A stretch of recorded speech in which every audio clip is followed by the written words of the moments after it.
right, so you know that guy that you have locked in for Saturday? The one who's can't miss? He's in the transfer portal. His backup? Next man up? He's gonna opt out for the NFL draft. I don't know if that's how it's gonna work. That's just how bowl season is. Welcome to the College Football Show here at SHIPIT Nation, everybody. My name's Bill. Put $1 in front of it. You'll find me on Twitter and Discord. And we're ready for maybe the most chaotic of all of the slates that we've done a video for here at SHIPIT Nation. If you're here for the chaos, if you're here for the degenerate gambling on DFS, then you found the right place. And if you like it enough, why don't you like and subscribe the video? It helps us be able to keep doing this for free. And when we get to 10,000 subscribers, which we're getting pretty close, we're at just over 9,100. We're going to have some big giveaways when we get to 10,000, and it's definitely something you're going to want to be a part of. So if you love it, we surely do appreciate the like and subscribe. And we're going to jump into this just mess of a slate. There's going to be some good plays and there's going to be some bad ones, but if anybody tells you they know which ones they are during bowl season, they're lying to you. Boston College and Nebraska, they're playing in the Pinstripe Bowl, the Bad Boy Mowers Pinstripe Bowl. It's a baseball field. Typically something that seems like a sloggy game to me, but the baseball field in Arizona didn't seem to affect Kansas State and Rutgers, but there is a difference between Arizona and New York, so this could be a little bit weird. Boston College side, Grayson James, we've seen him before. He's not been super stellar, but I mean, he hasn't been terrible either. He can definitely get there.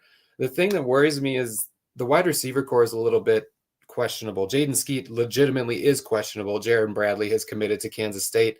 There's a good chance that these guys are just going to run 13 personnel and rotate the top three running backs.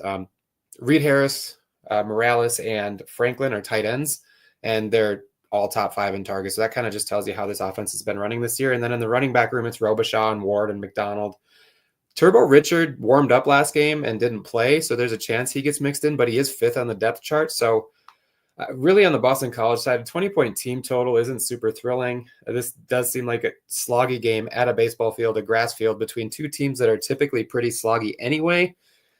I don't know that I love much from the Boston College side. I will say Dino Tomlin is listed as a starter, and I thought he'd have a bigger role this year. He just hasn't, but he is a graduate student with some experience. So minimum price, not too bad. On the Nebraska side, another cheap QB, a cheaper QB, Dylan Raiola. Maybe you take a shot here. They are the favorite. It's hard. 5,600 is really the only reason that you'd look at him. Emmett Johnson at 5,400, though. Dante Dowdle and Gabe Irvin are in the portal, so Johnson should have a bigger workload. I mean, if you think it's going to be a sloggier game and they're going to run the ball and run the clock, then Johnson is a fine play at 5,400. In the wide receiver room, Nair is preparing for the draft. Lloyd is going to take his spot, but these wide receivers, I mean, they're cheap enough that you can take a shot. Jamal Banks was like a ceiling type wide receiver in the 6Ks earlier this season, so don't mind taking a shot on these guys. I just don't know that this is a game I'm necessarily going to overall. A game that I will be looking a little bit more at is this Louisiana at TCU in the New Mexico Bowl. Much better climate for football as far as, you know, the conditions having an impact on the game. Now, Terrence Carter, Harvey Broussard, and Draylen Washington are all in the portal for Louisiana. DraftKings just went ahead and didn't even list them on the slate. So they're taking a bold stance here. The wide receiver room, Lance Lejeune is the guy that we're looking at. Again, we hope that he plays. We're not going to know for sure. Robert Williams, Jacob Bernard is an experienced guy who could get more run. Again, another guy that I thought would get more run this year. But really, you're looking at Ben Woldridge here.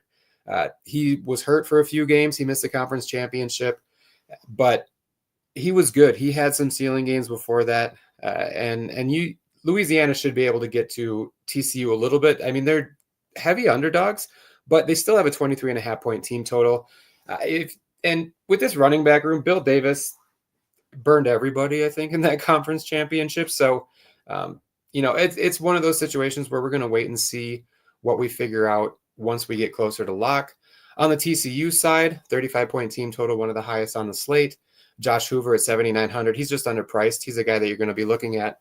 In this running back room, Trent Battle, Jeremy Payne, kind of mixed in without Cam Cook during the season, or with Cam Cook, but now they're going to be without Cam Cook. So those two guys should be the top two.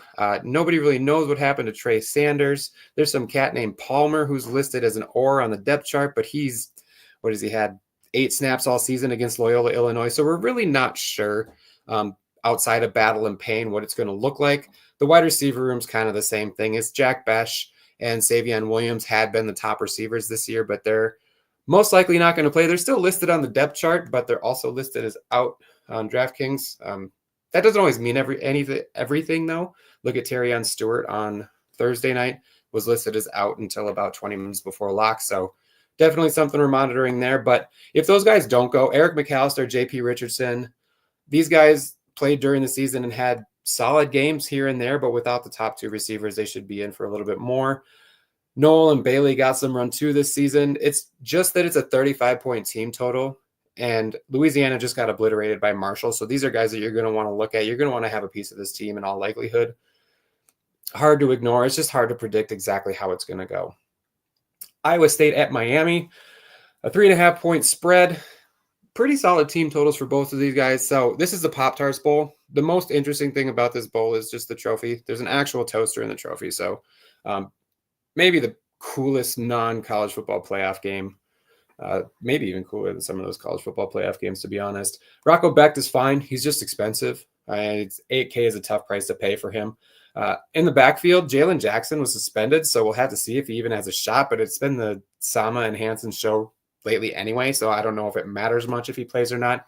The wide receiver room, Jaden Higgins and Jalen Noel are both on opt-out watch, but Noel himself said that he thinks all the seniors are going to play. It's expected that everyone's going to play. And really, if they go, that's who we're going to. You know what this Iowa State team wants to do if you've played them or watched them at all this season. It's Higgins and Noel. Burkle at min price. Even when Brahmer was back, he's still got a decent amount of workload. And then if for whatever reason Higgins and Noel don't go, that's 239 targets on the season that are going away. Carson Brown is the next closest wide receiver with 21. It truly would be a toss-up if those two don't go. But as of right now, they're expected to go. And those are a couple of guys that you play regardless of price. On the Miami side, same sort of situation. Isaiah Horton is in the portal. Restrepo's on opt-out watch, although he himself said he's not sure if he's going to go. But then there's reports that he's expected to play. Elijah Arroyo is also on opt-out watch. Cam Ward, obviously, potentially a day 1 draft pick, most likely a day 1 draft pick, potentially top 10. He's on opt-out watch, but the reports are right now that everybody for Miami outside of the transfers are going to play. So it's a high-scoring environment. That's why you're looking at this game. Like Iowa State can put up points and Miami can give up points. Miami can put up points, and we've seen Iowa State give it up a little bit. Cam Ward is one of those guys that you look at regardless of price if we find out he's going to go. In the running back room, since A.J. Allen is in the transfer portal, it's going to be more of the Martinez and Fletcher show. The Allen news actually just gives a little bit more to Jordan Lyle, you would expect.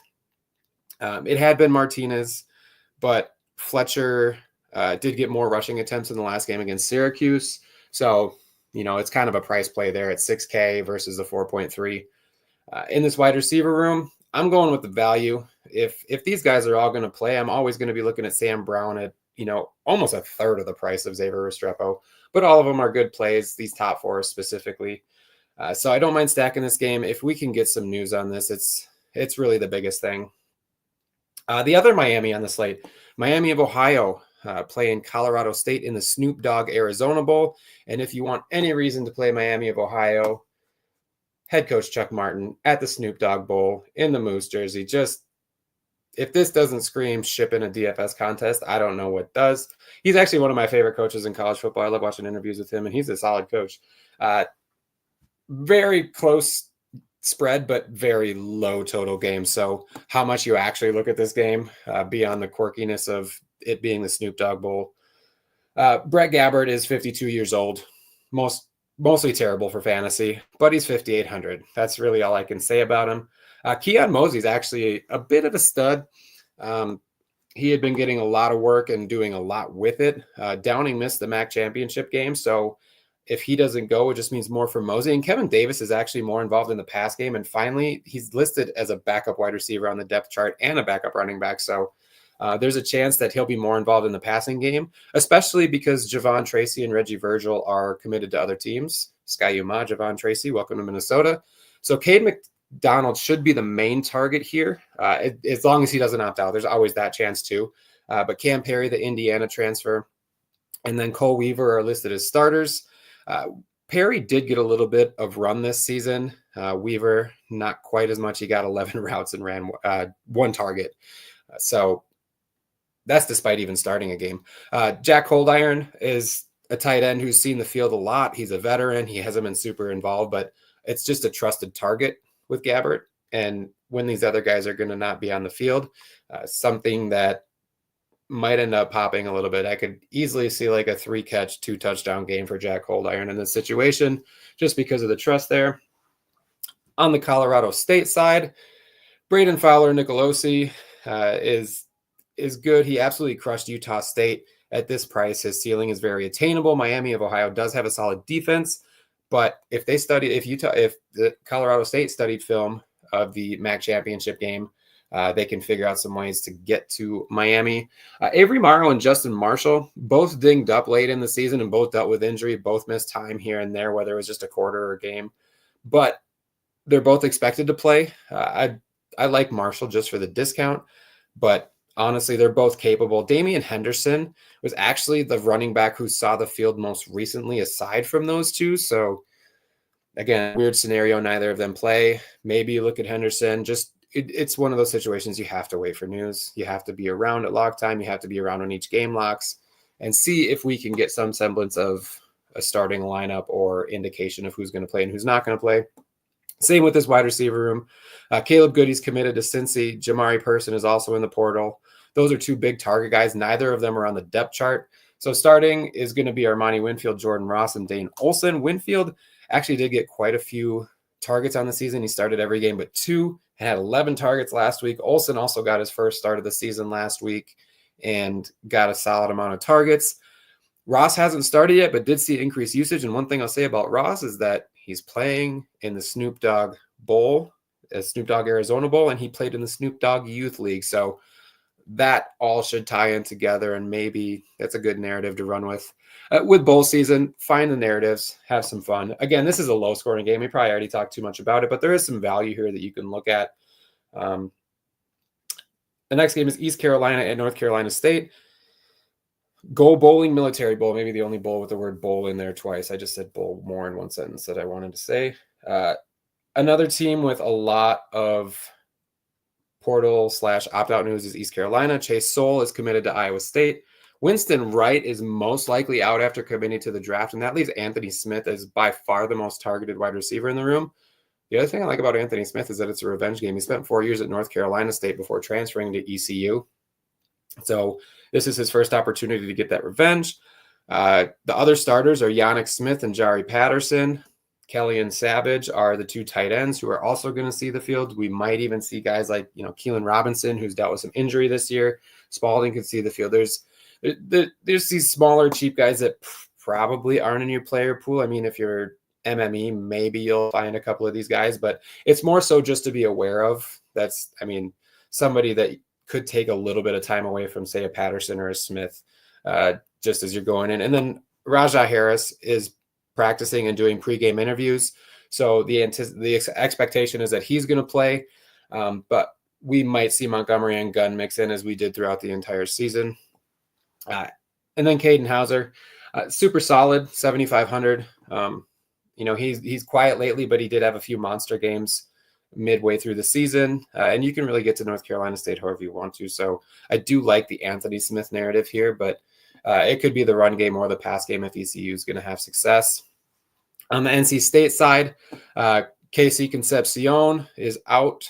So it's going to be Dakari Collins and Noah Rogers starting along with Ashton Locklear. So Ashton Locklear is a redshirt sophomore that really didn't see the field a ton. Rogers and Collins did. So those are the two guys that are probably the safest after Justin Joly, the tight end, or Jolie. I think it's Jolie. Pretty sure it's Jolie.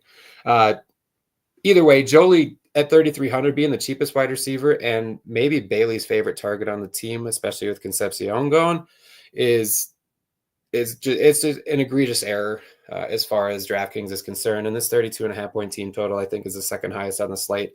In the running back room, we're going to see the same three guys we've been seeing for most of the season. It's Waters, it's Smothers, it's Raphael.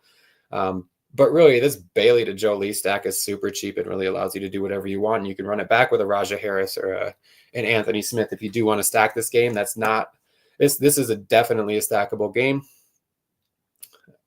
BYU at Colorado, another high total in the Alamo Bowl. Definitely a game we'll remember.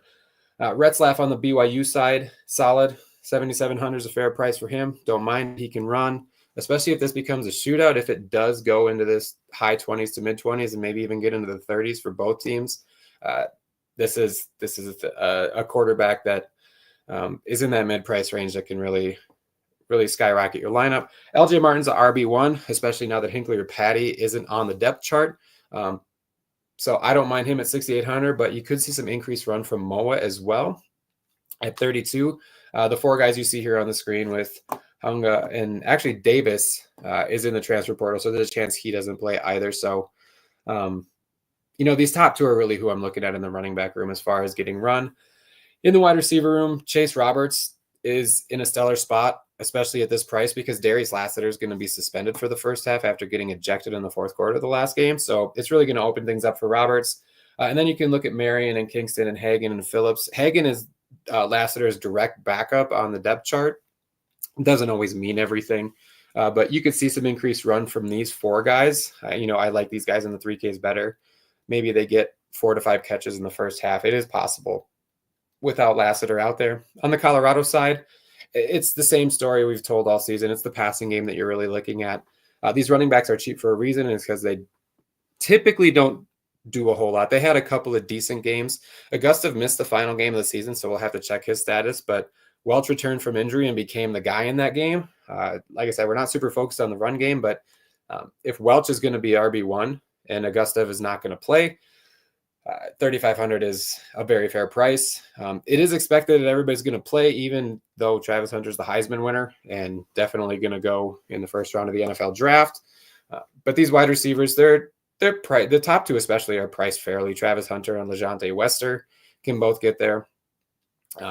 Wester is the most expensive price he's been all year, but it's hard to ignore after a 43.5 point DFS game. Jimmy Horn is another guy who was injured toward the end of the season. Just played one snap in the last game against Oklahoma State, so we'll have to monitor his status. If he can't go, it only boosts Will Shepherd even more. Shepherd already has a role in this offense, but without Horn, it increases so much. And then Draylon Miller is probably the biggest boost as far as percentage goes if Jimmy Horn sits. Maybe not the most raw points, but definitely more in play if Horn doesn't go. And then Shadir Sanders, we don't need to talk a whole lot about him because we know exactly what he is. It's a good mid-20s-ish average probably, but you do have that ceiling in the 30s at 9,700. Again, a fair price, more expensive than we saw him at a few points later in the season, but a fair price nonetheless. And then the final game on the slate, Louisiana Tech and Army in the Independence Bowl. Very appropriate for Army to be playing in the Independence Bowl. It's fitting. Evan Bullock's going to be should be good to go for Louisiana Tech. I don't know. You're going to hear me say this a lot about Louisiana Tech against Army. It's not a great spot for a Conference USA team against a team like Army who's just going to eat the clock and you can't run a ton of plays with to begin with. And then Louisiana Tech just being a 17-point dog, 13.5 point implied team total. None of these guys are going to look that good. One thing I will say is this running back room is these top three guys, Wiggins, Givens, and Crosby. Givens is a guy that they've been going to later in the season, getting a lot more run than he was earlier in the year. This is the order they're listed on in the depth chart. We could still see a little bit of Fred Robertson. But what I will say is that Army's run D has been a little bit more suspect the last few games. It's just not a very good game script for this La Tech side. And then in the wide receiver room, another situation where I don't know if True Edwards is going to play. He's in the transfer portal, but he's on the depth chart.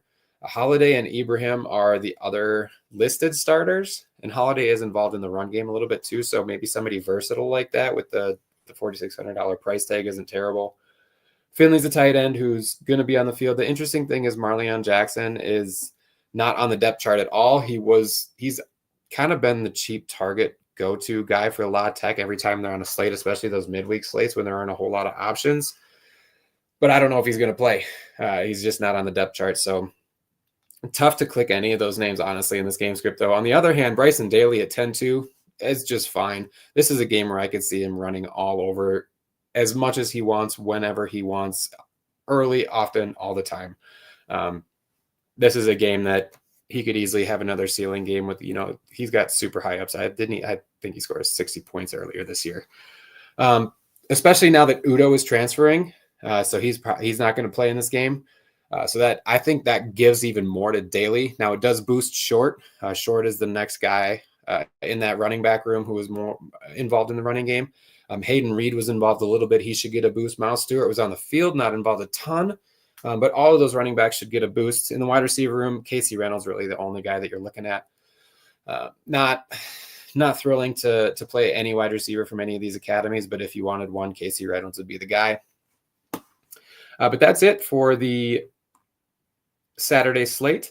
If you like this stone but want it to be more colorful and have more information, we do have that. This is from Conference Championship Week. It tells you who a cash viable guy is, cash consideration, high upside, just a GPP play, what type the game script is, how good the rush defense and pass defense is for each team, run pass percentages, even the start of the game, which it seems insignificant, but it could be super important if you're building out a plan for late swap, especially with these bowl games spread out as much as they are. It's definitely good to keep in mind what time each game locks. And yes, you can look it up on your phone or look it up on a different tab, but why not have it all in one place? And the place to get the stone is SHIPIT Nation, the greatest site in daily fantasy sports. Right now, we are running a discounted package for single sport for football. For the rest of the season, we did discount the single sport and with the optimizer. The all access is what I really recommend, though, because it's only $700 for the entire year. And these are all the sports you get. You get the projections ownership tools, the greatest tool in fantasy sports, the stone. And what I will say too is that, like, NBA season's in full swing, NHL season's in full swing. Yes, football's coming to an end, but there's still so much left to go with the playoffs and bowl season and the college football playoff. We go right up until the Super Bowl. We're going to have everything. Single sport, if you do want to just give it a try, if you only like golf. Speaking of golf, I've been in on these meetings with the PGA team. If you don't follow Degenerate75 on Twitter, you should. This is a big tool we're working on. It's DGen's notes. He's going to have a profile for every single player. You click on Alexander Bjork. It's going to give you some of his notes and with some more fun notes too. Like Hideki Matsuyama, the withdraw king, says something like that on his card. But now's the time to get. I mean, always is the time to get in. If you're not in, now is the best time. It's always going to be the best time because we go year round with every single sport on the docket. So we'd love to have you. You get in the Discord, learn about process. We want to teach you how to be a better DFS player, not just give you picks and plays. So it's the greatest community I've been a part of since I started playing daily fantasy. And I say that with all sincerity. And I plan on being here for the long haul. But always remember, rule number one, college football is fun. Even when it's chaotic, like bowl season, you don't know who's going to play, who's not going to play. Somebody's going to be listed out, and then you find them on the field in the starting lineup. But enjoy the process, enjoy the chaos, enjoy building your lineups, and hopefully enjoy climbing those leaderboards. And even more, hopefully, I'll see you there. Until next time.